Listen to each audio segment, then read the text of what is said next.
তললৈ চাই দেখিলে এটি কুঁৱা, বৰ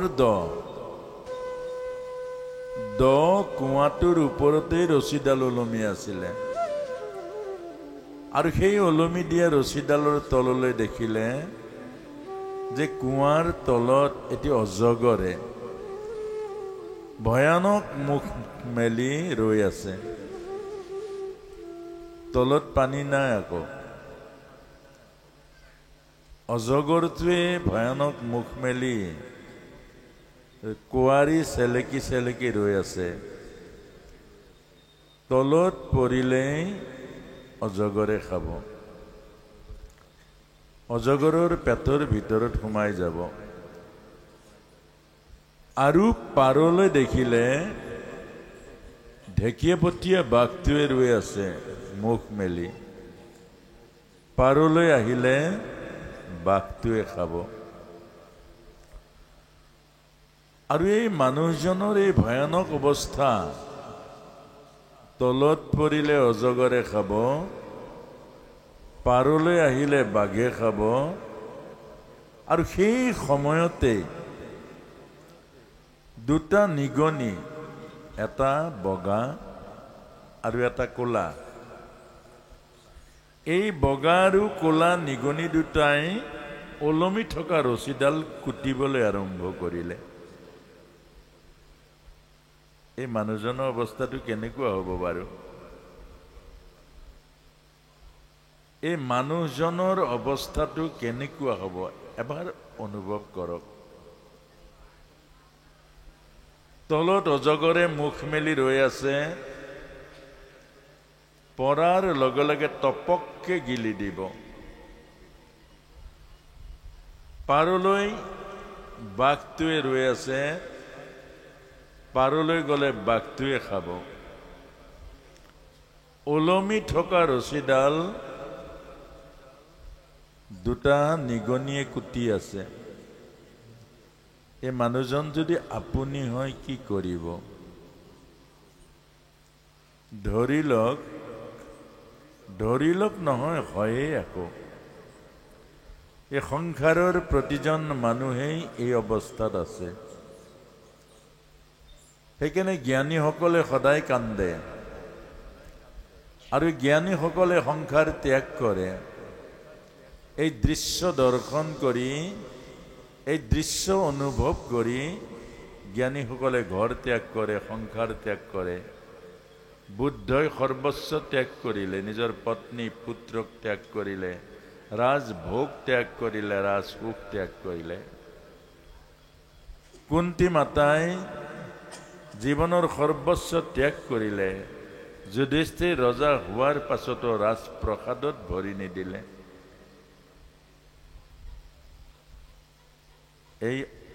এইটোৱে জীৱনৰ সমস্যা। আমিবোৰ যে হাঁহো, আমিবোৰ যে ফূৰ্তি কৰোঁ, আমি বৰ বহিৰ্মুখী আনন্দত আত্মহৰা হওঁ, আমি এই পৰিস্থিতি নাজানো। আমাৰ জীৱনৰ পৰিস্থিতিটো আমি পাহৰি থাকোঁ।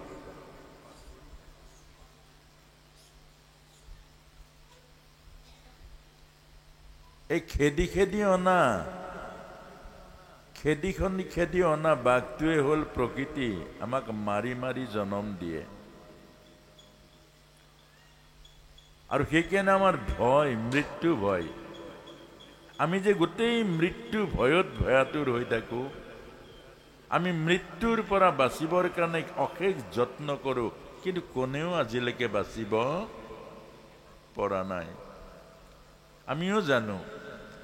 আমিও জানো মৃত্যুৰ পৰা কেতিয়াও হাত সাৰিব নোৱাৰোঁ, তথাপিও মৃত্যুৰ পৰা বাচিবৰ কাৰণে গোটেই জীৱন পুৰুষাৰ্থ কৰোঁ। কোনোবাই যদি কেতিয়াবা সোঁৱৰাই দিয়ে, হেৰা মৃত্যু ওচৰলৈ আহিছে, বেয়া পাই যাওঁ।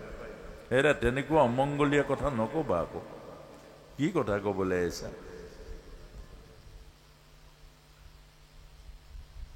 আমি পাহৰি থাকিব বিচাৰোঁ। কেলে বাৰু? এই মানুহজনে সমস্যাটো নুবুজে কেলে? এডাল ৰছীত ওলমি আছে, তলত অজগৰে মুখ মেলি আছে, নিগনি কাটি আছে, কোন মুহূৰ্তত কাটি শেষ কৰি দিব অজগৰৰ মুখত পৰিব, কোনো নিৰাকাৰ নাই, কোনো ইয়াৰ সময়ৰ নিৰ্ধাৰিত নাই। ইয়াৰ কাৰণ হ'ল এই সমস্যা পাহৰি থাকিবৰ কাৰণে, মৃত্যুক নাম নুশুনাকৈ থাকিবৰ কাৰণে, মৃত্যুৰূপী সত্যক অস্বীকাৰ কৰিবৰ কাৰণে আমি এই মানুহজন, ওলমি থকা মানুহজনৰ ওপৰত এটা মৌ বাহ আছিলে। আৰু তাৰ পৰা এফটা দুফটা যেতিয়া মৌ জল পৰিবলৈ আৰম্ভ কৰিলে, জিভাখন উলিয়াই দিলে, মৌ জল যেতিয়া জিভাত পৰিবলৈ আৰম্ভ কৰিলে, মানুহজনে মৌ খোৱা জল জিভাত পৰাৰ পাছত আচল জীৱনৰ সত্যটো পাহৰি গ'ল। আমি বৰ পাহৰি আছো। আমি বৰ যে সংসাৰৰ মৌ জল পান কৰিছো, বিষয়ৰ সুখবোৰ যেতিয়া মৌজল বুলি কৈছেগে, আমি বিষয়ৰ সুখবোৰ যেতিয়া পাইছো, পুত্ৰ পাইছো, বোৱাৰী পাইছো, ভোগ পাইছো, নিত্য নতুন নতুন ভোগ আমাৰ চকুৰ সন্মুখলৈ আহিছে, নিত্য নতুন নতুন ভোগ। আৰু এইবোৰ ভোগত, এইবোৰ আসক্তিত, এইবোৰ নাতি নাতিনীৰ মৰম স্নেহত ডিঙিত ধৰি খোৱা চুমাটোৱে আমাক জীৱনৰ সত্যক পাহৰি ৰাখিছে। আৰু ওলমি থকা ৰছীডাল হ'ল আমাৰ প্ৰত্যেকৰে আয়ুস ৰছী। আমি প্ৰতিজন সংসাৰী মানুহ আয়ুস ৰছীত ওলমি আছো। আৰু এই ৰছীডালো আমাৰ দিন আৰু ৰাতি ৰূপে কুটি আছে।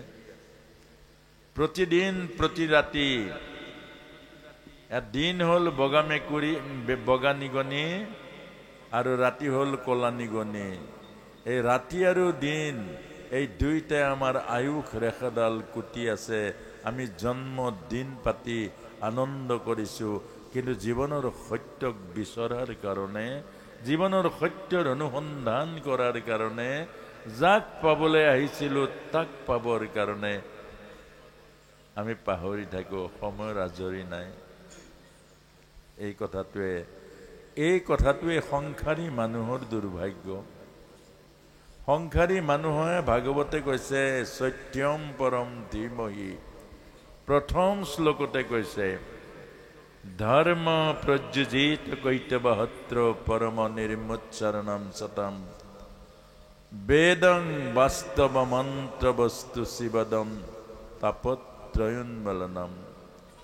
শ্ৰীমদ্ ভাগবতে মহামুনিকৃতি কিংবা পৰৰিচ্ছৰঃ সদ্য হৃদয়বৰুদ্ধতে কৃতিভি শুশ্ৰূষিস্তৎক্ষণাৎ। এটা ভাগবতৰ দ্বিতীয় শ্লোক। অৰ্থাৎ যে হে মানুহ, হিংসা আৰু কপটতাক বাদ দি ভাগৱত ধৰ্ম পালন কৰা, হৃদয়ৰ মাজত কৃষ্ণই নিবাস কৰিব আনন্দ ৰূপে, হৃদয়ানন্দ ৰূপে, পৰমানন্দ ৰূপে, কেৱল আনন্দ ৰূপে। কিন্তু আমি ভাগৱত ধৰ্ম পালন নকৰোঁ। আমি আসক্তিৰ ধৰ্ম, স্বাৰ্থৰ ধৰ্ম, আমি কামনা আৰু বাসনা ৰাখি এইবোৰ ধৰ্মত অধিক গুৰুত্ব দিওঁ। প্ৰথম শ্লোকত সেইটো কৈছে যে জন্মাদ্যস্য য়তঃ নয়তিতৰত স্বাৰ্থস্য অভিজ্ঞস্বৰাৎ তেন ব্ৰহ্ম হৃদযো আদি কবৈ মুহ্যন্তি য়ৎসূৰয় তেজো বাৰি মৃদম যথা বিনিময় অত্ৰতি স্বৰ্গম মৃষা ধন্যস্তেন সদা নিৰস্তু কুহকম সত্যম পৰম ধীমহি। হে মানুহ, এই মায়াৰ সংসাৰ, মায়া মানে হ'ল সঁচা সঁচা লাগিলেও চব মিছা। পুত্ৰ সঁচা সঁচা লাগে কিন্তু মিছা। কন্যা সঁচা সঁচা লাগে মিছা, আৰু ময়ো সঁচা সঁচা লাগে কিন্তু মিছা। এই গোটেই সংসাৰখন মিছা। আজি আছে কাইলৈ নাথাকে। এই শৰীৰটো, এই যৌৱনটো আজি আছে কাইলৈ নাথাকে। এই শৈশৱৰ সোণালী দিনবোৰ আজি আছে কাইলৈ নাথাকে। এই সকলোবোৰ মিছা। কিন্তু মিছাকে তুমি সঁচা বুলি, মিছাকে তুমি বুকুত সাৱটি ধৰি জীৱনৰ সত্যক নাপাহৰিবা। জীৱনৰ সত্য কি? সত্যম পৰম ধীমহি, ঈশ্বৰক পোৱা, ঈশ্বৰক লাভ কৰা। আৰু যাক পালে আৰু পাবলৈ নাথাকে, যাক পালে জনম জনমৰ দুখ দূৰ হৈ যায়, যাক পালে জন্ম মৃত্যুৰ পৰা পৰিত্ৰাণ হৈ যায়, আৰু সেই ঈশ্বৰক পোৱা। বাকীবোৰ চব মিছা। আপুনি ঘৰ বনাবলৈ অহা নাই সংসাৰলৈ, আপুনি ল'ৰা ছোৱালীৰ লগত জীৱনৰ সৰ্বোচ্চ সময় দিবৰ কাৰণে অহা নাই। এইবোৰ এদিন আপোনাক এৰি দিব। আপুনি আহিছে সত্যম পৰম ধীমহি, সত্যক পাবলৈ, ঈশ্বৰক পাবলৈ। আৰু সেই ঈশ্বৰক পাবৰ কাৰণেইতো মানৱ জন্ম, আৰু সেই ঈশ্বৰক পাবৰ কাৰণেইতো শ্ৰেষ্ঠ মানৱজনী পাইছোঁ। আৰু অসংখ্য কষ্ট আৰু দুখৰ মাজত।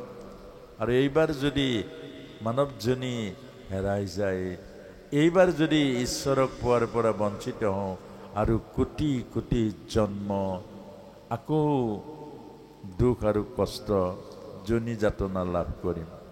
গতিকে এই কাহিনীটোৰ দ্বাৰা আমাক কৈছে, হে মানুহ, জীৱনৰ সত্যক বুজা, জীৱনৰ সত্যক জনা, যে জীৱনৰ সত্যই হ'ল প্ৰভুৰ চৰণ, জীৱনৰ সত্যই হ'ল প্ৰভুৰ প্ৰাপ্তি, কামনা মুক্তি, বাসনা শূন্য কৰা, আৰু জীৱনক ঈশ্বৰৰ ৰাজ্যলৈ লৈ যোৱা, জীৱনক মহাজীৱনলৈ পৰিৱৰ্তিত কৰা। আৰু এইটোতহে আমাক কৈছে পুৰুষাৰ্থ প্ৰয়োগ কৰা। এইটোৰ মাজতেহে জীৱনক বিচাৰি পাবা। গতিকে এই কাহিনীটোৰ মাজেৰে আজিৰ শ্ৰীমদ ভগৱদ গীতাৰ ৩য় দিনৰ আমি ব্যাখ্যা আৰম্ভ কৰিছোঁ। আজি আছে ৬ষ্ঠ অধ্যায়, ধ্যান যোগ। ধ্যান যোগ, ধ্যান মানে জীৱনৰ লক্ষ্য প্ৰাপ্তিৰ সাধনা। ধ্যানৰ অৰ্থ হ'ল অন্তৰ্মুখী যাত্ৰা। আমি বহিৰ্মুখী যাত্ৰা ঈশ্বৰৰ পৰা আঁতৰাই নিয়ে। আমি বহিৰ্মুখী যিমান যাত্ৰা কৰিম নিজৰ পৰা আঁতৰি যাওঁ। অৰ্থাৎ দেহৰ কথা যিমান চিন্তা কৰিম আত্মাৰ পৰা আঁতৰি নাযাওঁ জানো? আমি দেহৰ কথা চিন্তা যিমান কৰিম আমি আত্মাৰ পৰা আঁতৰি যাওঁ। আৰু আমি কামনা বাসনাৰে ভৰা সংসাৰখন যিমান চিন্তা কৰিম ঈশ্বৰৰ পৰা আঁতৰি যাওঁ। এতিয়া ঈশ্বৰৰ লগত যোগ কৰিব দিছে, আত্মাৰ লগত, সঁচা বস্তুৰ লগত, সত্যৰ লগত যোগ কৰিব দিছে। মিছাৰ লগত যোগ কৰিলে অন্তিমত যে একো নাপায়। যে আমাক পঞ্চম অধ্যায়তে কৈছে, বাজি গাই নুপুহিবা। যি গায়ে অন্তিমত গাখীৰ নিদিয়ে। অৰ্থাৎ যদি মানৱ জীৱনৰ অন্তিমত যদি ঈশ্বৰক নাপায়, বাজি গাই নহ'ল জানো? গাখীৰ খাম বুলি গোটেই গাইজনী পুহিলে, তাৰ পাছত দেখিলে বাজি গাখীৰ নিদিয়ে। গাখীৰ নোখোৱা নিদিয়া গাইজনীক পোহা আৰু ঈশ্বৰক নোপোৱা দেহৰ কামনা বাসনাৰ মাজত সোমোৱা একেটাই কথা। অন্তিমৰ সময় ঘূৰাই আনিব নোৱাৰিব। সময় যদি হাতৰ পৰা ওলাই যায় আকৌ সময় আনিব পাৰিব জানো? যে এইবাৰ ভুল হৈ গ'ল, যে মই 80 বছৰ হৈ গ'ল প্ৰভুক নাম লোৱা নহ'ল, প্ৰভু আৰু মোক 10 বছৰ ৰিটাৰ্ণ কৰি দিয়া, 10 বছৰ মোক বঢ়াই দিয়া বা ঘূৰাই দিয়া, পাৰিব জানো?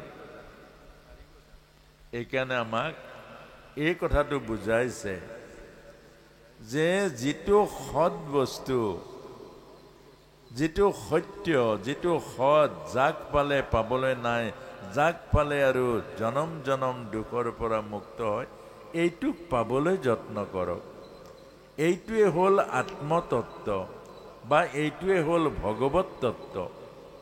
এতিয়া এইটোৰ কথা আমি 24 ঘণ্টাটো এবাৰ নাভাবোঁ, এইটোৱে আমাৰ দুৰ্ভাগ্য। আপোনালোকে চাবচোন, এই মানুহবিলাক কিমান সুন্দৰ সৃষ্টি কৰিলে প্ৰভুৱে, মুখবোৰ ইমান অন্ধকাৰ কেলে বাৰু? মুখৰ হাঁহিটো কিয় হেৰুৱাই পেলালে? এতিয়া হাঁহিবৰ কাৰণে ক্লাব খুলিছে, লাফিং ক্লাব। আপুনি তাত আধা ঘণ্টা হাঁহিবৰ কাৰণে পইচা দিব লাগিব 500 টকা। পইচা দি টিকট কাটি হাঁহিবলৈ যায় তাত। হাঁহিটোতো আমাৰ প্ৰভু প্ৰদত্ত, ঈশ্বৰে দিয়া হাঁহি। হাঁহিত সৰগীয় সুখ পায়, হাঁহিয়ে সৰগীয় আনন্দ দিয়ে। আৰু সেই হাঁহিটো আমাক প্ৰভুৱে দিব। হাঁহিটো কলৈ গ'ল বাৰু? আপোনালোকে চাবচোন, ফটো মাৰিবৰ কাৰণে কিমান বাৰ কয়, অকণমান হাঁহি দিয়ক আকৌ, আৰু অকণমান মাৰিলে নাই হোৱা, আকৌ হাঁহি দিয়ক। আকৌ বেছিকৈ ক'লে খং কৰে, হাঁহিছোঁ নহয়, কিমান হাঁহিব লাগে? হাঁহিটো অৰ্থাৎ এই হাঁহিটো কলৈ গ'ল? যি মানুহৰ আত্মাক পাহৰিলে, যিজন মানুহে আত্মাক পাহৰিলে, তেওঁ মুখৰ হাঁহিটো হেৰাই যাব। মনত ৰাখিব, যি মানুহে আত্মচিন্তন নকৰে, যি মানৱ জনি পোৱাৰ পাছতে আত্মসাধনা নকৰে, তেওঁৰ মুখত দিয়া পৰমাত্মাৰ যিটো হাঁহি হেৰুৱাই পেলায়। আপোনালোকে চাবচোন, কিছু মানুহ কিমান ধুনীয়া, মুখলৈ চালে ভয় লাগে, বাঘতকৈও বেছি ভয় লাগে। কিছুমান ডেকা ল'ৰাই চাব, কিছুমান মুখখন ইমান অন্ধকাৰ হৈ যায় যে হাঁহিটো নাই, যেন মুখ গোমঠা, যেন জানোচা কয়, কিবা কোৱাৰ লগে লগে খং কৰিব। আনকি বহু পিতৃ মাতৃও নিজৰ পুত্ৰক ভয় কৰে। কেলে বাৰু? আত্মচিন্তন নাই। ৰাতিপুৱাৰ পৰা মোবাইলত থাকিব, ৰাতিপুৱাৰ পৰা অন্তত আধা ঘণ্টা আত্মচিন্তন। মই দেহ নহয়, মই আত্মা, মই সুখস্বৰূপ, মই শান্তিস্বৰূপ, মই আনন্দস্বৰূপ, আৰু মোৰ আত্মাই হ'ল অমৰ। আত্মাৰ মৃত্যু নাই, আত্মাৰ জন্ম নাই, আত্মাৰ মৃত্যু নাই, মই অবিনাশী। আত্মাই হ'ল পৰমাত্মা, আত্মা হ'ল সচ্চিদানন্দ। অন্তত আধা ঘণ্টা ভাবকচোন, আত্মাৰ গোটেই গুণবোৰ, আত্মাৰ আনন্দবোৰ, আত্মাৰ যিবোৰ তৃপ্তি, সেইবোৰ আপোনাৰ মুখত বিৰাজ কৰিব, জীৱনত প্ৰভাৱ পৰিব। মুখবোৰ কোমল হ'ব, মুখবোৰ আনে দেখিলে সুখ পাব। কিন্তু সেই চিন্তনটো কেলে নাই? আমাৰ সময় নাই। গুৰু ঘৰত কি বহে, গুৰু ঘৰত কিয় সোমায়? সেইটোৱে বাহিৰত দৰ্জা দুখন বন্ধ কৰি দিয়ে, প্ৰভু মই তোমাৰ ওচৰত আহিলোঁ, মই তোমাৰ। এই সংসাৰখন মিছা, কিন্তু মায়াৰ মাজততো মই আহিছোঁ, তুমিয়ে দিছা। এইবোৰ মায়া, এইবোৰ সঁচা নহয়, তুমি সঁচা। আৰু মই আৰু মোৰ দৰ্জা দুখন মাৰি, দৰ্জাৰ দুটা পাত্তা, এটা হ'ল মই আৰু এটা হ'ল মোৰ, এই দুটাই মায়াৰ দৰ্জা। সেইখন দৰ্জাখন বন্ধ কৰি প্ৰভুৰ ওচৰত সদায় যাওক। প্ৰভু তুমি সঁচা, তুমি সত্য, আৰু মই তোমাৰ ওচৰত আহিছোঁ। মোক তোমাৰ ৰাস্তাৰে লৈ যাবা, তোমাৰ সান্নিধ্যত ৰাখিবা। আৰু মই যিবোৰ কৰিছোঁ, এইবোৰ সকলো তোমাক অৰ্পণ কৰিছোঁ। এইবোৰ তোমাৰ, মোৰ। এই যে ব্ৰজধামত ভগৱান কৃষ্ণ কিয় থাকে? জন্ম পালেতো মথুৰাত, জন্ম মথুৰাত পালে, আকৌ ক'লে বোলে মই গকুললৈ লৈ যোৱা। কেলে ক'লে ভাগৱতত? গকুলত কিয় ক'লে? জন্মটো পালে মথুৰাত। মথুৰাত থাকিলে কি কংস মাৰিব নোৱাৰিলেহেঁতেন নেকি? মথুৰাত থাকিলে কি ধৰ্ম প্ৰচাৰ কৰিব নোৱাৰিলেহেঁতেন নেকি? মথুৰাত থাকিলে কি অধৰ্ম বিনাশ কৰিব নোৱাৰিলেহেঁতেন নেকি? আমাক বুজাইছে। অৰ্থাৎ মন মথুৰা, যি মনত কংস আছে, যি মনত অহংকাৰ আছে, যি মনত অভিমান আছে, যি মনে বাপেকক বন্দী কৰিব পাৰে, যি মনে ভনীয়েকক চুলিত ধৰি কাটিব পাৰে, যি মন আসুৰিক প্ৰবৃত্তিৰ মন, সেই মনৰূপী কংসৰ মাজত কৃষ্ণ নাথাকে। কৃষ্ণ মানে আনন্দ, কেনেকৈ থাকিব? মনৰ মাজত যদি অহংকাৰে বাহ ল'লে, কুশাসনযুক্ত মনৰ অধিকাৰী প্ৰতিজন মানুহ কংস। কংসৰ মাজত কৃষ্ণ কেনেকৈ থাকিব? বিপৰীত কথা। কংসৰ মনত আছে অহংকাৰ, কংসৰ মনত আছে অভিমান, কংসৰ মনত আছে স্বাৰ্থ, আৰু সেই স্বাৰ্থযুক্ত, অহংকাৰযুক্ত, অভিমানযুক্ত মনৰ মাজত কৃষ্ণময় আনন্দ থাকিব পাৰে জানো? সেইকাৰণে কৃষ্ণ তাত নাই। আৰু কৃষ্ণ কলে গ'ল গোকুল। গোকুল মানে কি? য'ত জাতি নাই, বৰ্ণ নাই, ধৰ্ম নাই, য'ত সমন্বয় সম্প্ৰীতি, আত্মাৰ পৰম প্ৰেম আছে, য'ত স্বাৰ্থ নাই, প্ৰেম আছে, য'ত অহংকাৰ নাই, মাত্ৰ সমন্বয় সম্প্ৰীতি আছে, একাত্মতা, একতা আছে, সেয়াই গোকুল। তাতেই কৃষ্ণ থাকিব, তাতে আনন্দ থাকিব। ইজনে সিজনক সাৱটি ল'ব পাৰিব, ইজনক সিজনক মৰমৰ বান্ধনেৰে বান্ধিব পাৰিব, ইজনে সিজনক বিশ্বাস কৰিব পাৰিব, তাতেই কৃষ্ণ থাকিব।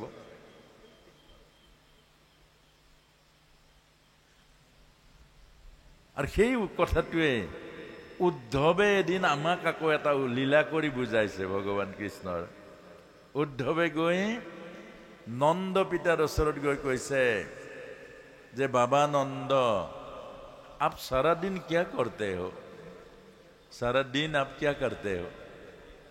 अरे उद्धव जी, कृष्ण का काम करता हूँ, कृष्ण का प्रसाद लेता हूँ, और कृष्ण भावना में ही रहता हूँ। और क्या काम है? और क्या काम है? और तो कुछ काम नहीं है, ये तो अकाम है। कृष्ण का काम करता हूँ, सब तो जगत कृष्ण रे काम, जगत और की काम আছে? सब প্ৰভুৰ কাম। এই যে আপুনি চাকৰি কৰিছে, প্ৰভুৰ সেৱা কৰিছে, এই যে খেতি কৰিছে, প্ৰভুৰ সেৱা কৰিছে, এই যে আপুনি নামঘৰ, এইবিলাক চব প্ৰভুৰ সেৱা। আপুনি কি লগত নিব?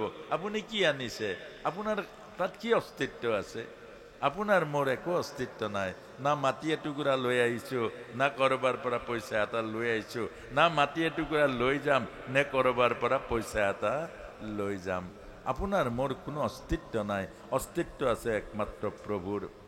সেইকাৰণে বুজাইছে, প্ৰভু কা काम करता हूँ, सारा संसार तो प्रभु का है।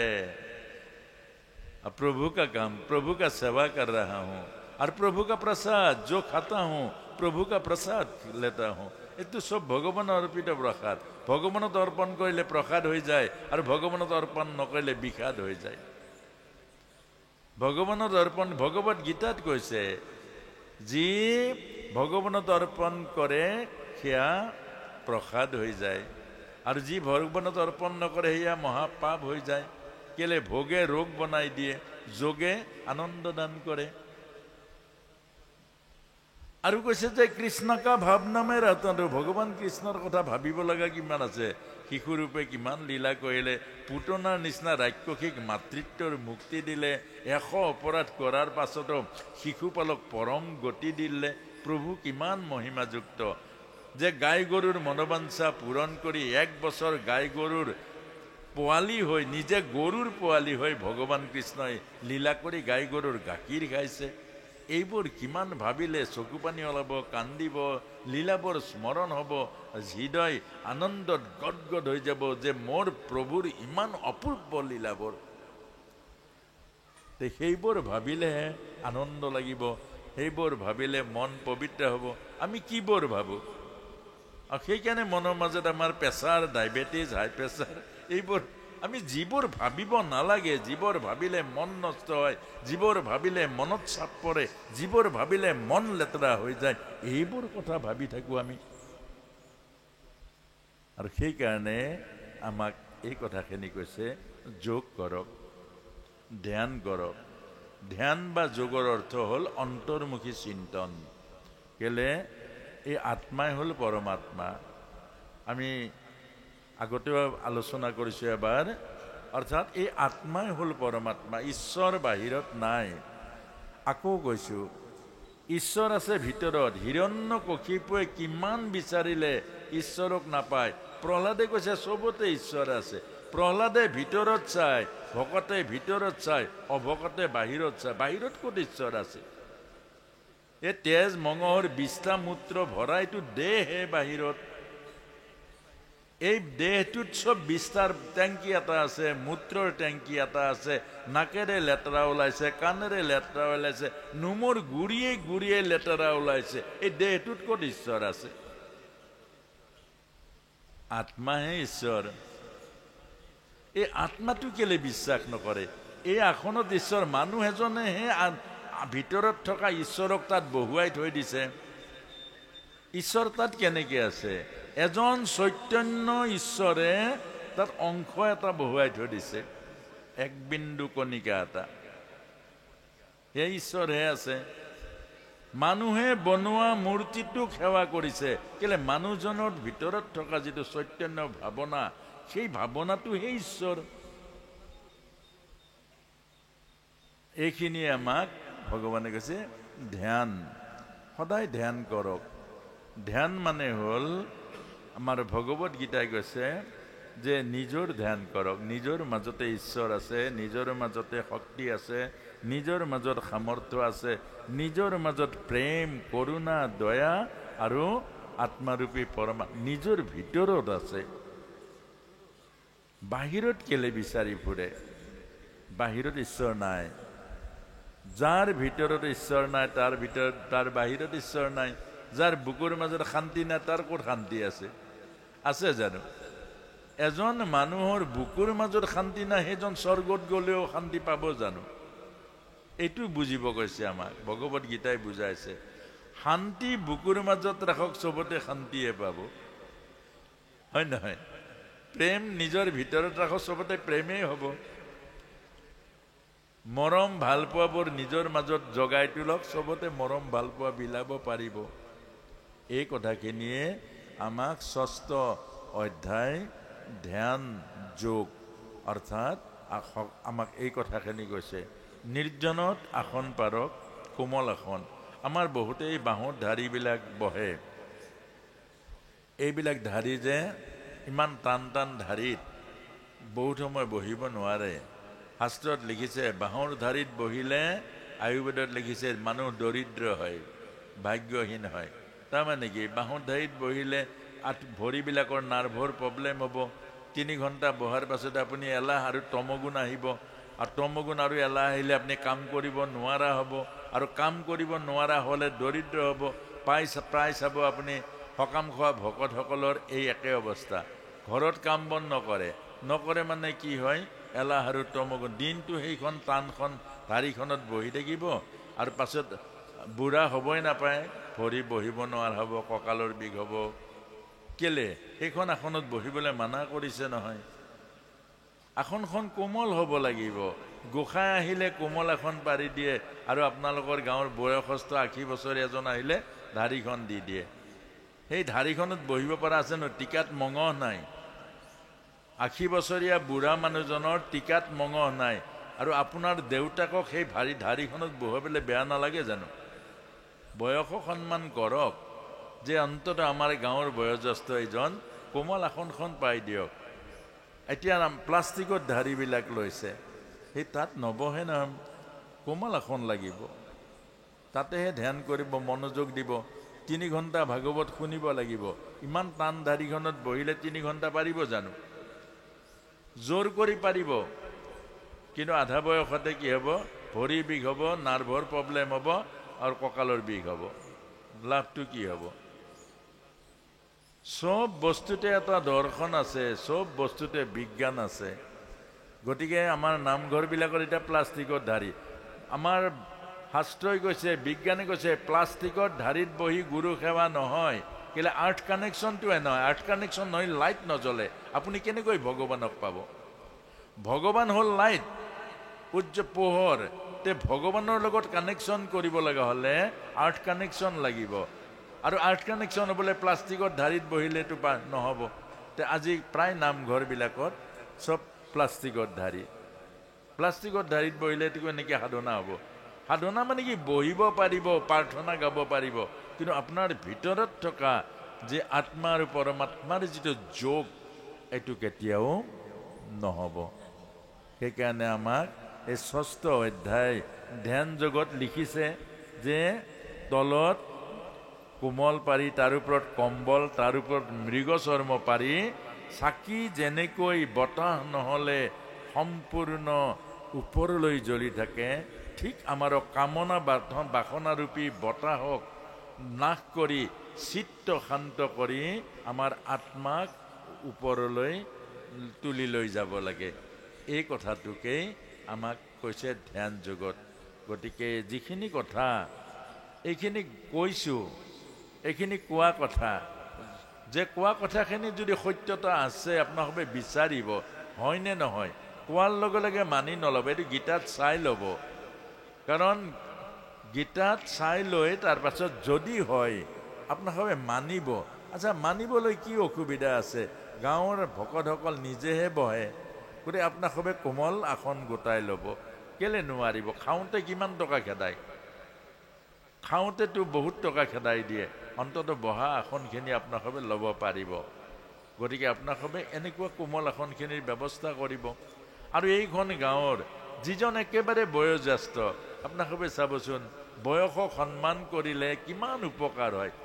যিজন একেবাৰে বয়সস্থ সেইজনক খুঁটা এটা দিব, সেইজনক খুঁটা এটা দিব, আৰু সেই খুঁটাটোতে বহাব। আৰু সেইজনক অকণমান আসনখন গোসাঁইক যেনেকৈ দিয়ে মৰ্যাদাৰ আসন দিব কোমলকৈ। তে সেইজনে জীয়াই থাকিবৰ আৰু আশা কৰিব, আৰু অকণমান তৃপ্তি পাব। আৰু ৮০ বছৰ পাৰ হৈ যোৱা প্ৰতিজন বয়সস্থ মানুহ এখন এখন তীৰ্থ হৈ যায়। তেওঁক সেৱা কৰিলে তীৰ্থলৈ যাব নালাগে, তেওঁক প্ৰদক্ষিণ কৰিলে তীৰ্থৰ সমস্ত ভ্ৰমণৰ ফল পায়। গতিকে সেই বয়সজনক সন্মান কৰিলে আৰু পাছৰজনো আকৌ জীয়াই থাকিবলৈ আশা কৰিব। কেলে? সেইখন আসন মোক দিব।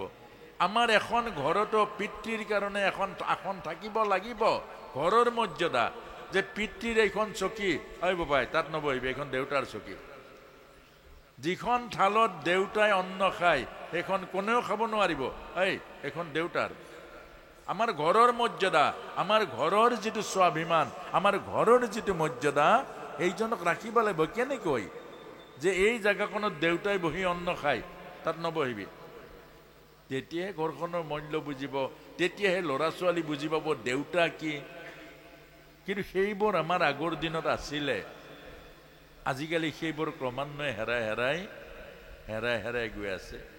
আৰু যোৱাৰ কাৰণে আজি মৰ্যাদা নাই। আজি বয়সস্থসকলে যে এটাই কথাই কয়, বোলে প্ৰভু যাব লাগে, ইয়াৰ পৰা যাব লাগে। কেলে? চবে কোনেও সন্মান নকৰে, কোনেও মাতষাৰ নিদিয়ে। আৰু প্ৰায় পুত্ৰসকলে আমাৰ বুঢ়াটো, কেতিয়াবা পত্নীও কয় আকৌ নাপায়।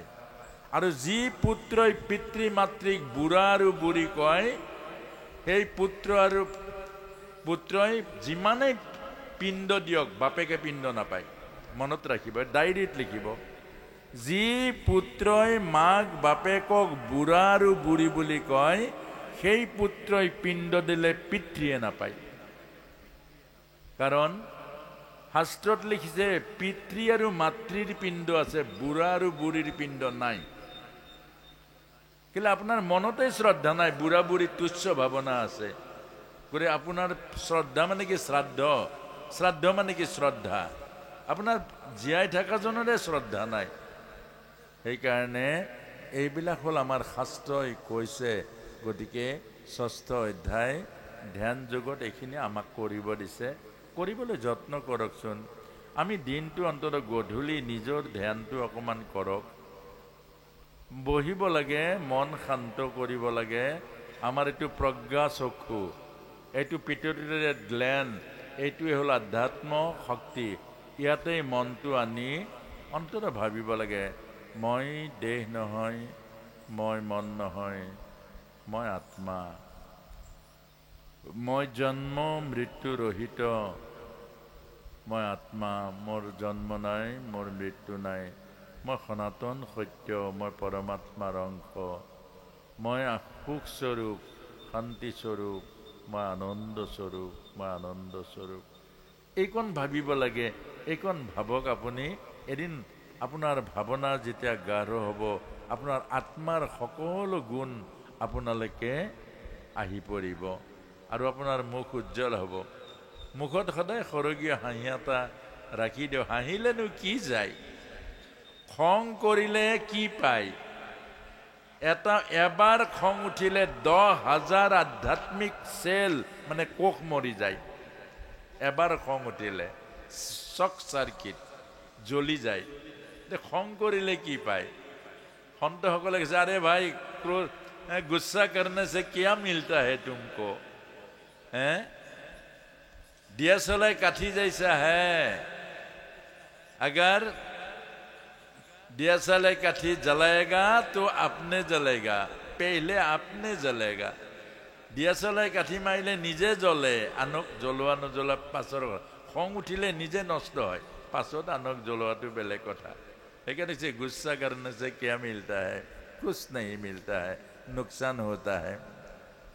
क्रोधोत भवति सन्मोहा, भगवत गीतार श्लोकत কৈছে क्रोधोत भवति सन्मोहा, सन्मोहा स्मृति विभ्रम, स्मृति भ्रंशात बुद्धिनाशो, बुद्धिनाशात प्राणोच्छति। যার বেশি খং উঠে তার স্মৃতি শক্তি নষ্ট হয়ে যায়। গতিকে জোৰ পৰা লাভ নাই, জোৰ পৰা লাভ নাই, তাক এৰিব লাগে। জোৰ পৰা লাভ আছে, তাক ধৰিব লাগে। এতিয়া আমাৰ সপ্তম অধ্যায়ত কৈছে জ্ঞান বিজ্ঞান যোগ। জ্ঞান বিজ্ঞান যোগ। জ্ঞান হল নিৰ্গুণ, বিজ্ঞান হল সগুণ। জ্ঞান মানে আত্মা আৰু বিজ্ঞান হল দেহ। এতিয়া দেহটো মৰে নেকি? দেহ নমৰে, কাৰণ দেহ হল ভগৱানৰ শক্তি, আত্মা হল ভগৱানৰ অংশ। গতিকে শক্তি আমাক বিজ্ঞানে কৈছে এনাৰ্জি কেতিয়াও লোকচান নহয়, ই ৰূপান্তৰ হয়। এনাৰ্জি লোকচান হয় জানো? ৰূপান্তৰ হয়। লোকচান নহয়, ৰূপান্তৰ হয়, তে মৰিল জানো? পঞ্চভূতৰ শৰীৰ, পঞ্চভূতৰ পৰা আহিছে। খেতিয়প তেজ মৰুদ্বম, মাটি পানী আকাশ বায়ু আৰু অগ্নিৰ পৰা আহিছে, শৰীৰ বনিছে। আৰু এদিন শৰীৰটো নষ্ট হৈ গ'ল। মাটি মাটিৰ লগত মিলিল, অগ্নি অগ্নিৰ লগত মিলিল, আকাশ আকাশ লগত মিলিল, বায়ু বায়ুৰ লগত মিলিল, পানী পানীৰ লগত মিলিল। আকৌ দৰকাৰ হ'ল, আকৌ মাটি পানী বায়ু আনি আকৌ বনাই দিলে। অৰ্থাৎ আমাক এইটো শিকাইছে ব্ৰহ্মতত্ত্বৰ ওপৰত যে চপৰা এটা, দলি চপৰা এটা আপোনাৰ হাতত আহিলে, এইটো দলি চপৰা, আপুনি গুৰি কৰি দিয়ক, ফু মাৰি দিয়ক, ধূলিখিনি উৰি গ'ল। তাৰমানে কি? মৰিল। মৰিল মানে কি? নেদেখা হ'ল। আকৌ ধূলিখিনি চপাই দিয়ক, লাৰু বনাই দিয়ক, আকৌ চপৰা হৈ গ'ল। চপৰা মানে কি? জন্ম হৈ গ'ল। দেখা পোৱা জন্ম, নেদেখা মৃত্যু। আপোনাৰ মোৰ কাৰণে এইটো অজ্ঞানতাৰ, অবিদ্যাৰ কাৰণে। কিন্তু জন্মও নাই, মৃত্যুও নাই। দলি চপৰাটো গুৰি হৈ গ'ল, উৰি গ'ল, আকৌ চপাই দিয়ক, আকৌ লাৰু হৈ যাব। ধৰিব পাৰিছেনে? এই কথাটোকে আমাক কৈছে। আপোনাৰ মোৰ অজ্ঞানতাৰ দৃষ্টিতে জন্মৰ মৃত্যু আছে। জন্মৰ মৃত্যু দেহৰো নাই, জন্মৰ মৃত্যু আত্মাৰো নাই। পূৰ্ণমদঃ পূৰ্ণমিদং পূৰ্ণাৎ পূৰ্ণমুদচ্যতে পূৰ্ণস্য পূৰ্ণমাদায় পূৰ্ণমেব অৱশিষ্যতে। এক পূৰ্ণ ব্ৰহ্মৰ অনন্ত কোটি অংশ, ক্ষুদ্ৰ ক্ষুদ্ৰ কণিকাই পূৰ্ণতা প্ৰায়, আৰু চব পূৰ্ণ। এগুচি বন্তিৰ পৰা 1,00,000 বন্তি জ্বলাই দিয়ক, এগুচিত কিবা কমিব জানো? ইয়াৰ পৰাতো 1,00,000 বন্তি জ্বলিলে, জ্বলাই দিলে, ইয়াত কিবা কমিব জানো? ইন্ধন কমিবনে? ইয়াৰ পৰা জীৱৰ জ্বলিলে তাত কম থাকিব নেকি? ইয়াৰ পৰা জীৱৰ জ্বলিলে তাত কম থাকিব নেকি? এইটোৱেই। অৰ্থাৎ ঈশ্বৰ পূৰ্ণ, জীৱ পূৰ্ণ। কিন্তু জীৱই মায়াত থাকি ঈশ্বৰক নাজানে, অৰ্থাৎ সেইকাৰণে জীৱ অপূৰ্ণ। কেলে? জীৱ বডি কনচিয়াছ, ঈশ্বৰ হ'ল সোল কনচিয়াছ। আৰু আপুনিও যদি সোল কনচিয়াছ হৈ যায়, ঈশ্বৰ আৰু আপোনাৰ মাজত কোনো পাৰ্থক্য নাথাকিব। হনুমানে সেই কথাটো কৈছিলে প্ৰভু ৰামক, যে মই যেতিয়ালৈকে দেহত থাকো মই বান্দৰ আৰু আপুনি আপুনি শ্ৰীৰাম। আৰু যদি মই সাধনা কৰি কৰি মই জীৱৰ অৱস্থালৈ উন্নত হওঁ তেতিয়া মই সেৱক, আপুনি মোৰ প্ৰভু। আৰু মই যদি তাৰ ওপৰলৈ যাওঁ, মই আত্মালৈ যাওঁ, তেতিয়া আপুনি আৰু মই এক তত্ত্ব, দুই তত্ত্ব নাই। সেই তাকে কৈছে ভক্ত আৰু ভগৱান অভিন্ন তত্ত্ব।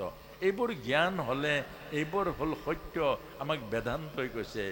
অৰ্থাৎ এইবোৰ সাধনা কৰি কৰি ভকতে এই জ্ঞানবোৰত উপনীত হয় আৰু ভক্ত ভক্তি আৰু ভগৱান এক তত্ত্ব। কিন্তু আমি সেইবোৰ জ্ঞান নোহোৱাকৈ যদি কওঁ ভকততকৈ ভগৱানতকৈ ভকত বৰ, পাপ লাগিব। আমি যে কওঁ ভকত ভগৱান একে, আকৌ ভকতক ভুঞ্জালে কৰ্মৰ গুচে জ্বৰ, সেইবোৰ ক'লে আকৌ পাপ লাগিব। কেলে আমি তত্ত্বটো বুজা নাই। তত্ত্ব নুবুজাকৈ কথাবোৰ ক'লে তেতিয়া কি হ'ব? আপোনাৰো লোকচান হ'ব, আপুনি ভগৱততকৈ ডাঙৰ হৈ যাব আৰু অপৰাধ আহি পৰিব। গতিকে সপ্তম অধ্যায় বিজ্ঞান হ'ল দেহটো, দেহৰ মাজেৰে সাধনা হয়, দেহৰ মাজেৰে বিশ্লেষণ হয়, দেহৰ মাজেৰেহে গৱেষণা হয়। আৰু জ্ঞান হ'ল আত্মা। জ্ঞান নিৰ্গুণ, বিজ্ঞান হ'ল সগুণ। সগুণৰ মাজেৰে নিৰ্গুণক পায়। এতিয়া বহুতে যে কয় যে মূৰ্তিৰ পূজা কৰিব নালাগে, কিন্তু মূৰ্তিৰ মাজতেতো আত্মা সোমাই আছে।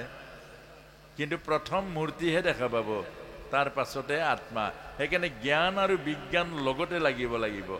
যে মূৰ্তি শূন্য, যে মূৰ্তি যদি শূন্য হয় তেতিয়াহ'লে ব্ৰহ্মতত্ত্ব পাব নোৱাৰে সৰ্বসাধাৰণ মানুহে। অমূৰ্ত বস্তুটো একো ধৰিব নোৱাৰে। সেইকাৰণে তাক কৈছে ব্ৰহ্ম। ব্ৰহ্ম সকলোৰে কাৰণে সম্ভৱ নহয়। ব্ৰহ্ম নিৰ্গুণ, নিৰাকাৰ, অপশব্দম, অৰূপম। গতিকে সেইকাৰণে ব্ৰহ্ম আহি কৃষ্ণৰূপে লীলা কৰিলে, দেহ ধৰিলে। ব্ৰহ্মৰ দেহ নাই, ধৰিব পাৰিছেনে? অশব্দম অৰূপম, শব্দও নাই, ৰূপো নাই, ৰঙো নাই। ব্ৰহ্ম হ'ল তেনেকুৱা, জাতো বাচি নিবৰ্তন্তে অপ্ৰাপ্য মনসা চহা। মন বুদ্ধিৰে ঢুকি নোপোৱা সেইজনে হ'ল ব্ৰহ্ম। কিন্তু তাক সৰ্বসাধাৰণ মানুহে পাব নোৱাৰে। সেইকাৰণে ব্ৰহ্মই কৃষ্ণ হৈ অৱতাৰ কৰিছে দেহ ধৰি।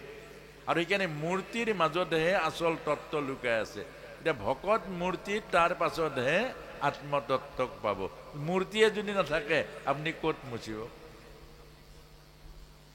শংখ চক্ৰ গদা পদ্ম, শংখ চক্ৰ গদা পদ্ম, চাৰি অস্ত্ৰ হাতত আছে, চাৰিখন হাতত। তেতিয়াহ'লে মূৰ্তি নহ'লে হাত ক'ৰ পৰা থাকিব? তজু নাভি কমলত ব্ৰহ্মা বইলা জাত। যদি নাভিয়ে নাই তেতিয়াহ'লে ব্ৰহ্মা ক'ত জাত হ'ল? ধৰিব পাৰিছেনে? গতিকে মূৰ্তিক নস্যাৎ কৰিব নোৱাৰে। এই আসনত যে মূৰ্তি আছে, তলত কাছ আছে, তাৰ ওপৰত হস্তি আছে, তাৰ ওপৰত সিংহ আছে। এই মূৰ্তি কি? মূৰ্তি হ'ল প্ৰতীক। মূৰ্তিৰ মাজত তত্ত্ব সোমাই আছে। এই মানুহজন মূৰ্তি, মূৰ্তিটো প্ৰতীক, মূৰ্তিৰ মাজত আত্মতত্ত্ব আছে। কিন্তু মূৰ্তি যদি নাই তত্ত্ব ক'ত থাকিব? সেইকাৰণে শৰীৰ আৰু আত্মা ই পৰিপূৰক। শৰীৰ আছে মানে আত্মা জিৰাইছে, আৰু আত্মা আছে কাৰণে শৰীৰ আছে। ধৰিব পাৰিছেনে? আত্মাক বাদ দিলে শৰীৰৰ অস্তিত্ব নাই, আৰু শৰীৰক বাদ দিলে আত্মা জিৰাবলৈ ঠাই নাই। সেইকাৰণে ভগৱানেও মায়াক আশ্ৰয় কৰি জন্ম লয়, আৰু মায়াক আশ্ৰয় কৰি ইয়াৰ পৰা অপ্ৰকট হয়। যে মায়া নহ'লে কায়াক বিচাৰি নাপায়, আৰু কায়া নহ'লে মায়াৰ অস্তিত্ব নাথাকে। কথাখিনি বহুত টান আকৌ, বেদান্তৰ মূল তত্ত্ব। গতিকে ইয়াতকৈ আৰু সহজ কৰিব নোৱাৰি।